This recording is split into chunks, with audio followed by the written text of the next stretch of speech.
Intermittent fasting might seem like old news to some of you, and it was definitely used for a period of time as a marketing gimmick, as a new shiny object. Everybody wanted to talk about it just to either sell more products or get more YouTube views. However, you can't deny some of the incredible benefits of intermittent fasting at this point. Before I tell you exactly how to make intermittent fasting effortless and very easy, let me just share with you 3 of the main benefits that I get from intermittent fasting, and I think that's going to persuade some of you to give it a try, or at least to have the knowledge. Maybe you want to give it a try in the future. So the first benefit for me is fat loss. Now, we all know intermittent fasting is used as a weight loss tool, is used as a tool to help you lose weight, and that is exactly what it does. The calorie deficit will always be the most important thing. You can fast for as many hours as you want. If you're not eating in a calorie deficit through a period of consistent time, you will not lose body fat. Intermittent fasting just makes eating in a calorie deficit a lot easier, and that is why I love fasting, and that's why I've been doing it for the last 7 years. Just remember what my point is here. My point is that intermittent fasting is a great fat loss tool,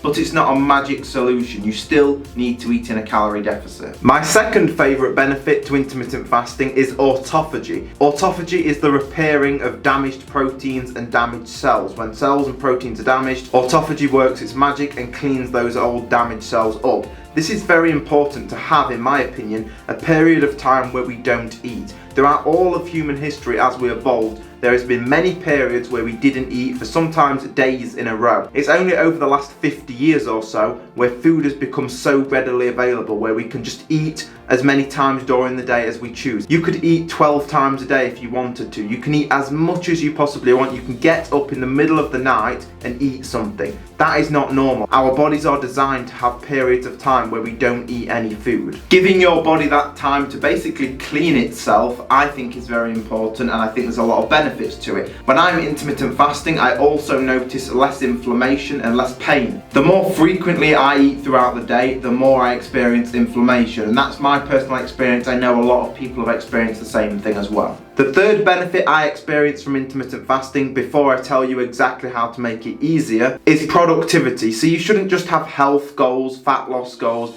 You really should be thinking about improving in all areas of your life. And so if you've got things to do, if you're a busy person, fasting makes things even easier because it saves you an extra 30 minutes in the morning. You don't have to eat breakfast, so that means you can start your day even earlier. It also means you might get an extra 30 minutes of sleep because you don't have to wake up and make breakfast. An extra 30 minutes of sleep is an extra 3.5 hours sleep per week, which a lot of you might benefit from. When you haven't eaten any calories, you're activating that sympathetic nervous system. Basically, that means you're going to be in a state of alertness. You're going to be ready to go, you're going to be more energetic, and that's because hundreds of years ago you needed to be in that state in order to catch food. You've not eaten any food yet, you need to hunt for food. That's why you're in that state. You feel a lot better, you feel more energetic. When you eat calories, now you feel more relaxed. You're using that parasympathetic nervous system and you feel more relaxed, you feel a little more lethargic, and most of you will experience that after you've eaten calories. There's 2 main ways to make intermittent fasting easier. The first one is to not push the fast too far. I see this all the time. People trying to do 24 and 48-hour fasts,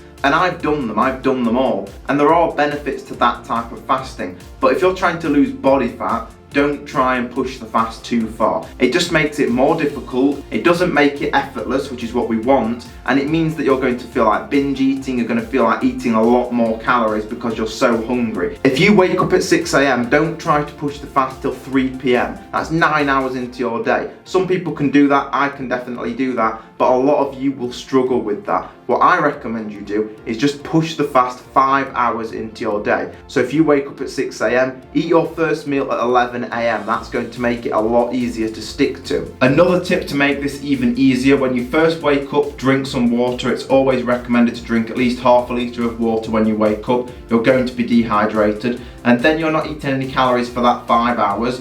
But around 2 to 3 hours into that fast, have a black coffee, no sugar, just water and black coffee. At first you might not like the idea, but trust me, give it a try. When you're fasting, when you're hungry and you have that black coffee, it's going to give you more energy, it's going to suppress your appetite, and it actually tastes really good whilst you're fasting. You should click on the video that's on screen right now and go over and watch that video. In that video I teach you how to lose body fat without tracking calories. Of course tracking calories is a good method, but some of you want that easier way of doing things, and if you want an easier way to do things, you can go through and click on that video, learn how to do it without tracking calories.